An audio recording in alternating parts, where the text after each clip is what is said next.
Dua kekuatan besar dunia yang menjadi hegemoni saat ini adalah Tiongkok dan Amerika. Keduanya sesungguhnya di dalam negerinya sedang dalam masa genting dan labil saat ini. Kemudian ada hegemoni kelas tengah, middle power country, yang juga dikenal memainkan global player sebagai kekuatan hegemoni yang lain. Walaupun kalau sendirian mereka kurang kuat, namun mereka bergabung dengan salah satu kekuatan hegemoni utama dunia, miring ke Amerika atau miring ke Tiongkok.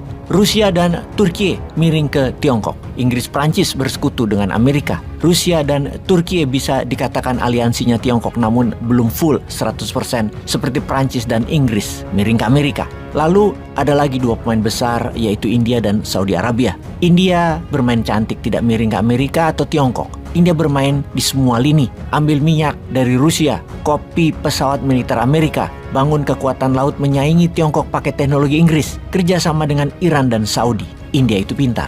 Penting pelajaran dan informasi ini untuk sahabat semua agar kenal hegemoni dunia yang sentralnya selalu bergeser pada saat ini. Di mana Indonesia belum ambil peluangnya sama sekali. Asli, Indonesia ini masih terdominasi oleh semua kekuatan dunia. Masih bergantung dolar Amerika Indonesia itu. Tergantung IMF, tergantung hutang Tiongkok, tergantung minyak Saudi, tergantung beras India dan Vietnam, tergantung farmasi barat sampai 90% bahan obat tergantung barat. Bahan baku pupuk tergantung Rusia dan Ukraina. Benar-benar belum berdaulat. Politikus Senayan yang 10 tahun terakhir berada di Senayan juga nggak paham geopolitik dunia. Sedang main apa negara lain untuk ngerjain Indonesia juga pada nggak ngeh. Sebelum kita membahas lebih dalam satu tema saja, yaitu toys atau mainan yang seharusnya Indonesia bisa mendominasi.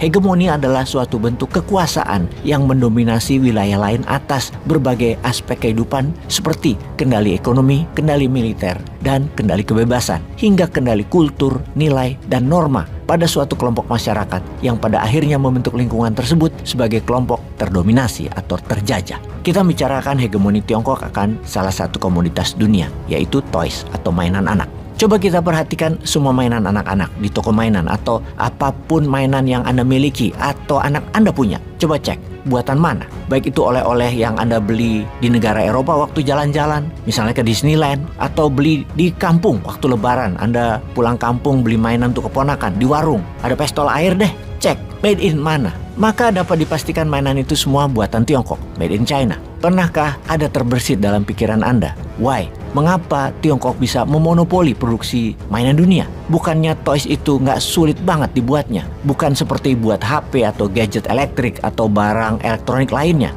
Mainan itu sederhana, nggak rumit. Semua orang bisa bikin. Tapi kenapa 70% pabrik mainan dunia ada di Tiongkok? Mengapa 79% mainan di negara barat buatan Tiongkok? Bahkan kalau di Indonesia, 95% mainan buatan Tiongkok. Pernahkah pikiran tersebut ada dalam benak Anda? Ada satu hal yang harus diingat, Tiongkok memang punya banyak pabrik mainan, namun the thinker atau pemikirnya atau toys makersnya bukan Tiongkok. Mereka masih negara barat. Hardware-nya Tiongkok, software-nya, idenya bukan Tiongkok. Sebentar lagi akan terjadi pergeseran dari Tiongkok. Kita bicara perusahaan seperti Mattel dengan Barbie-nya atau Hasbro Gaming yang salah satu produknya adalah mainan monopoli. Mereka di antara ratusan toys maker yang akan memindahkan order pesanan keluar dari Tiongkok. Dan inilah yang membuat Xi Jinping ketar-ketir. Mengapa? Salah satunya adalah ketika Xi Jinping mengatakan akan mengambil Taiwan di hadapan Biden dengan menggunakan soft power. Dunia mengartikan akan ada perang besar sebentar lagi terjadi dan mulailah pemesanan dan pemberi order pabrik mainan dunia mencari manufaktur pembuat mainan yang baru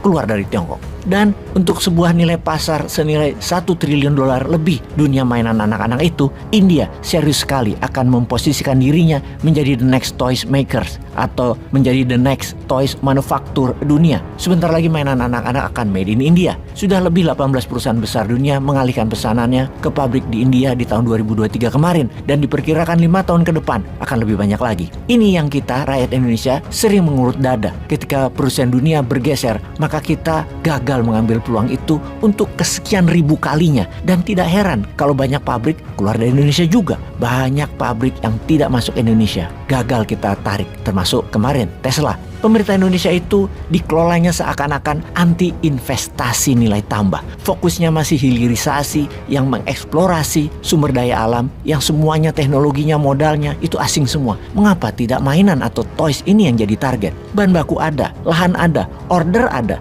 tenaga kerja banyak. Apa sih yang difikirkan kalian ini wahai pejabat? Begini, kita bantu menyimpulkannya. Negara barat dalam waktu segera akan memindahkan pesanannya keluar dari Tiongkok. Misalnya 2 tahun yang lalu, Facebook, Apple, Amazon, Netflix, Google sudah memindahkan keluar dari Taiwan dan Tiongkok. Diikuti industri chips. Dan kemudian semua pesanan negara barat mulai memindahkan order manufakturnya keluar dari Tiongkok. Maka sebenarnya dunia sedang tidak baik-baik saja. Dan ini sekali lagi peluang buat Indonesia yang saat ini belum sama sekali sadar apa yang terjadi di dunia. Bahkan sebelum tahun 2027, mereka semua harus sudah punya manufaktur di luar Tiongkok. Tiongkok sedang dimainkan oleh barat. Karena itu Bosman selalu bilang tahun 2027 hingga tahun 2037 itu bisa perang dunia ketiga. Itu bukan berita ngadi-ngadi. Peace.